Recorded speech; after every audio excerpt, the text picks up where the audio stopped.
Hey guys, I'm back and I have a little bit of a cold that I've been overcoming for about a week now. So that's why I didn't upload last Monday, and I hope that even though my voice sounds a little nasally, that you can bear with me and stay here and listen to the good things that I have to tell you. So, my topic for today is rooted in a revelation that I came into sometime maybe like 2 weeks ago, I believe. I was watching this YouTuber and his name is Mapalo, and I don't know if I align with his righteousness, but that's like a whole nother thing. Long story short, I'm watching his TikToks and he's like known for going up to people and like basically confronting them about their beliefs and like getting in arguments with people of this world. And so he basically will go to like LA Pride, and he himself identifies as like a very strong, righteous Christian. And he'll be like, do you know that being gay is a sin against God? And he'll like pray over people, and like people will start screaming and they like experience like demons coming out of them, or like deliverance is what it's known as, and like different things like that. And there's different parts about his method of righteousness that I don't agree with, but there's also parts that I do. And the part that I do agree with is just his ability to have the courage to go up to anybody and to be able to speak his opinion. Because ever since I was very young, I've struggled with being able to have the courage to speak up to people, especially when they're opposing an opinion that I believe in. So if somebody is like confidently and arrogantly against my belief, a lot of the times if I don't know them or if I'm not comfortable with them, my voice will sort of get silenced out of fear that their retaliation against my argument will be stronger than my argument. And so most of the time I clam up and I won't say anything, and I'll try to avoid argument. And because of that fear that I've grown up with, I a lot of the times avoid arguments and will give into like people pleasing tendencies, which is like a whole nother thing. And the thing about people pleasing is that you sort of will mindlessly seek the comfort of others even if you yourself are uncomfortable. And to the point where I used to be somebody who allowed myself to suffer around other people, like even if my opinion was silenced or I was made to feel uncomfortable, as long as everybody else in the room was comfortable, I would sort of silently suffer. And as I've grown in Christ, I've gained a lot more confidence in myself to be able to speak up when I feel like my voice isn't being heard, but it's still a fear that I sometimes struggle with. And because of that, sorry, I have so much like nasal issues right now. Hold on, let me breathe. I need to blow my nose. Hold on.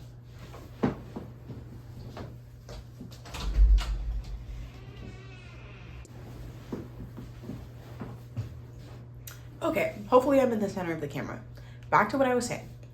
A large reason why I'm bringing this up is because the lack of fear that the lack of courage that I grew up with, or not so much lack of courage. I think that's the wrong way to put it, because in the right moments, I do have a lot of courage to be able to speak my mind to people, regardless of like what they say back to me. But it's sort of like sometimes the fear in my mind is louder than the courage, and then my voice will get silenced because that fear is so present. And so because I've struggled with that since I was like very young, oftentimes to the point where I would just choose silence over correcting somebody or making somebody uncomfortable with my opinion. Because like, even if what I'm saying is the truth, a lot of the times I just don't enjoy creating tension in any room. And because of this is now following into my relationship with Christ, because as I read the Bible more and more, I recognize that God calls us as Christians to speak up and to be the light in this dark world, because we now hold the truth in our hands, in our minds, and in our hearts. So it's our job to shine that light upon other people, especially in dark places where there is no light. And so since I now carry the light, God's showing me a lot of dark places.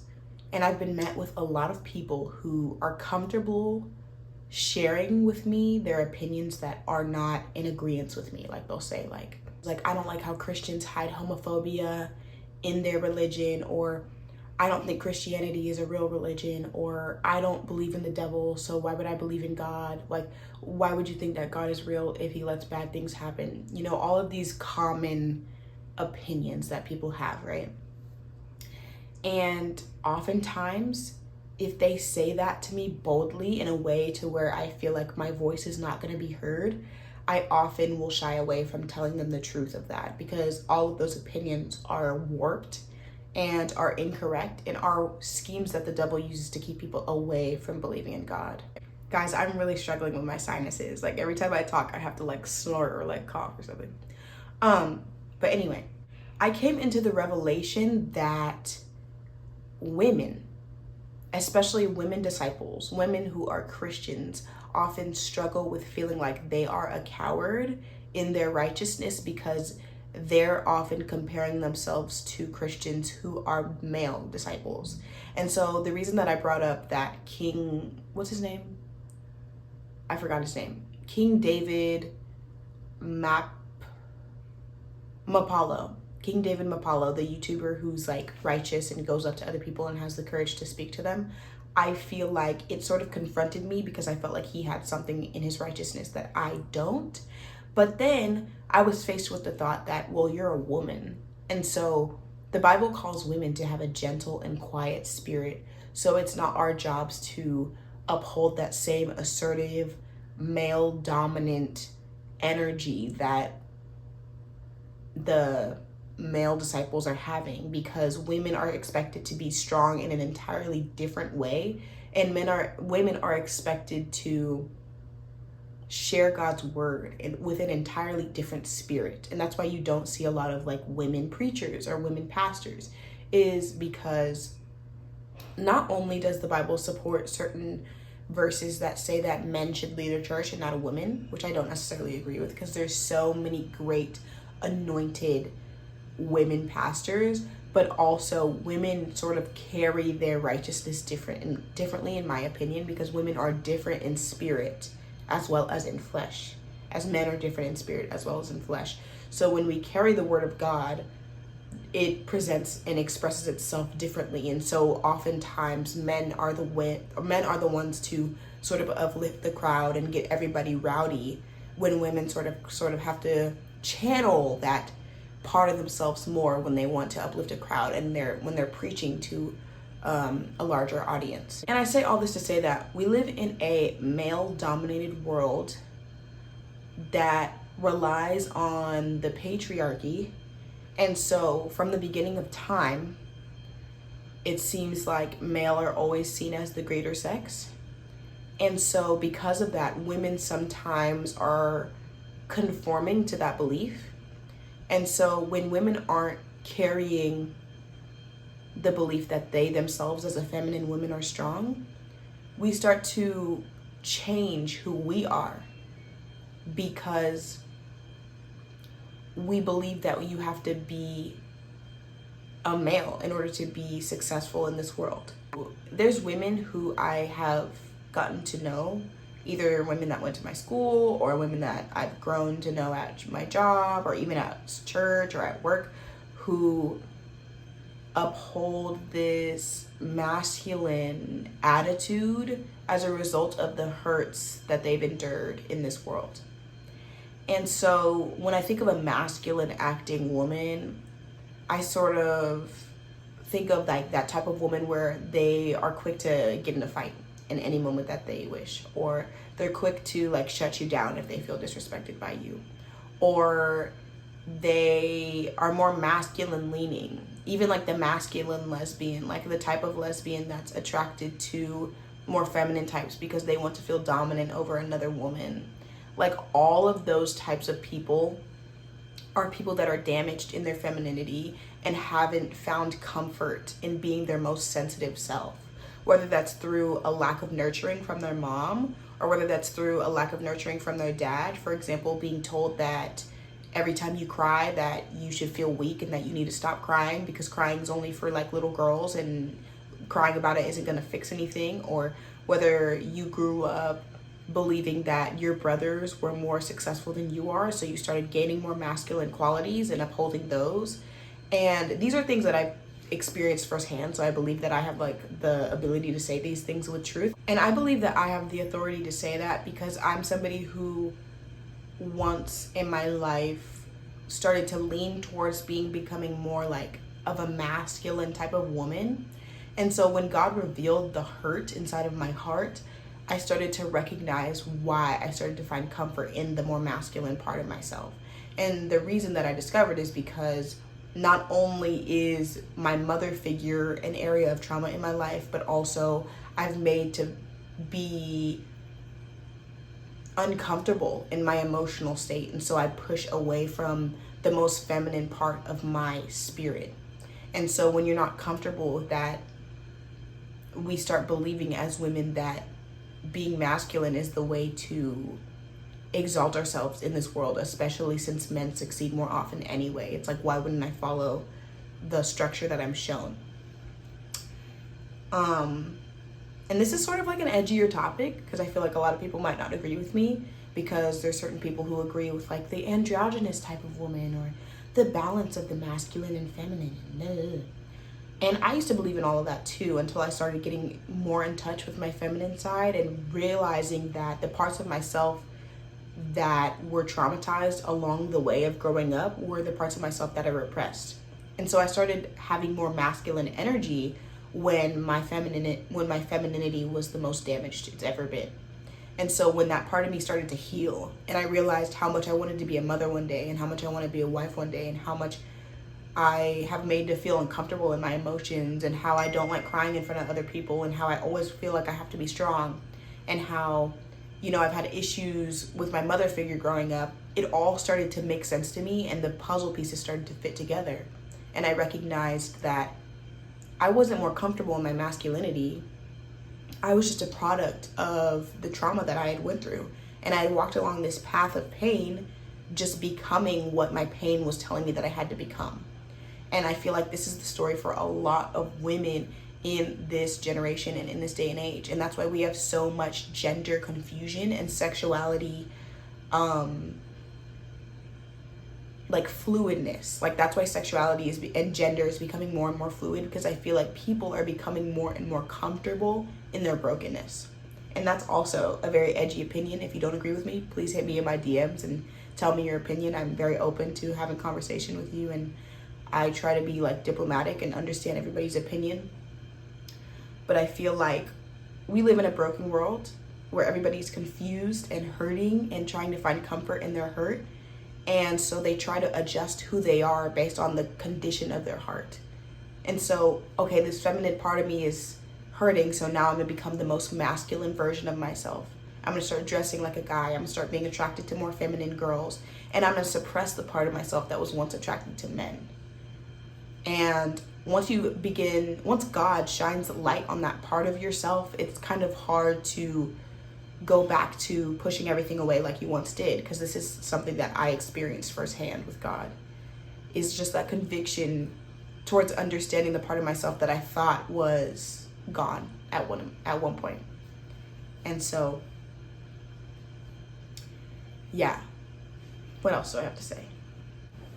We also have Pancho in the back. I did not introduce him this time. Sorry if you see me looking like this. Literally, there's like a mirror in front of me, so I keep looking at myself through it. But Pancho is right there. Oh my gosh, in the house, sleeping. Ow. Okay. I was just reading my notes, and there's also something else I want to talk about. So, even though this is completely separate from like the femininity topic I was just saying, prayer is the most important thing that you can ever do in order to get your questions answered by God. And I feel like people don't see prayer as an answer anymore because it's so like opposite from what they believe is the answer to their problems. But if you are struggling with any non-belief towards God, why don't you test it and ask God if he's real? Or if you're struggling with deciding like which job you want to do, like pray about it. Or if you're unsure about what God is promising in your life, if you already know God, pray about it.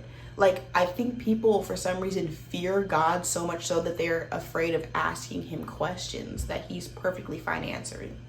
And so when people are telling me, like, I don't know if I believe in God, like, he's too, like, why does he allow bad things to happen? Like, why don't you pray and ask him? Because he personally will come down from heaven and answer that question to you, so much so to the point where you have no doubt in your mind that it was him that answered it, even if it came out of the mouth of somebody else who was human. And so the importance of prayer has been so emphasized in my life because it's provided me so much relief and comfort so many times in my life. Because even if I'm struggling having faith, like even if I'm going through something really hard and I'm like, ooh, I'm kind of not believing in God right now, I could come to God with that belief and be like, hey God, like I kind of don't believe that you're there right now, and I really, really need you to help me because I don't want to stop believing in you.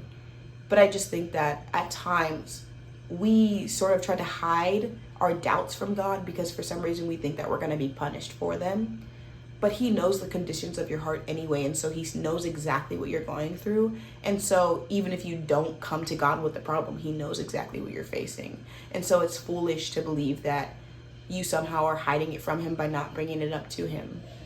But also what plays into that is also the way that you grew up and how you were disciplined growing up. Like if you grew up with really strict parents who punished you for every single mistake that you made, it's completely foreign to believe that there is a dominant power over you like God, who has authority but also is gentle and is kind and is compassionate. And so when you come to him, it's like you're coming to him with that same fear that you came to your parents with. And so for you to understand that he's actually kind and loves you is like a mountain that you sort of have to get over with yourself, because you have to gradually release that trauma and that fear that you've gained from being raised by parents that were strict to getting to know God, who is the opposite of that. And I just wanted to say that it is the greatest lie that has ever been told that it's difficult to follow God. Because for some reason in this culture, it's like not cool to follow God. For some reason, like when you boldly like share your beliefs of Christianity, a lot of people see you as like prude or no longer cool. And for some reason, sin is made to be cool. So if you're like drinking, smoking, having a lot of sex, having a lot of drugs and whatever, having a lot of drugs, it's like in this culture, you're seen as like cool and ideal, and people want to follow that because that's that demonic spirit that rules over this culture. And if you don't believe it, ask God. Because he will reveal to you the devils in your life, as he has done me. I've just become so uncomfortable with the fact that there are people who are literally longing in their soul for Christ, but have no idea that that's what they're looking for. Like they're so blind and ignorant to the point where they're like, I don't believe in God. Like, I don't know why anybody believes in him. Like, I'm into like spiritual, like angel numbers and signs. But then they're like, well, what is this void in my heart? Why do I keep going back to this guy that doesn't treat me right? And why do I have to keep sleeping with these different men in order to feel good? Not realizing that that hole in their heart that they're seeking will never be filled by anything but Christ. And the reason I know that is because I've been through it. And so it is my hope that through my testimony and through all the things that I've experienced in my journey with Christ, that I can penetrate through the screen and really get the message through to the people who are listening. Because it is so easy to not believe in God in this world to the point where it made me question, maybe there is something here. And so I hope other people realize that and don't believe every single thing that you read or see, because not all of it's true. And my prayer is that you enjoyed listening to this podcast. Thank you for watching episode 2, and I hope that you will join me next Monday. I hope that I will join you next Monday, honestly, since I didn't upload last Monday. And thank you for being here. I love you. God bless you.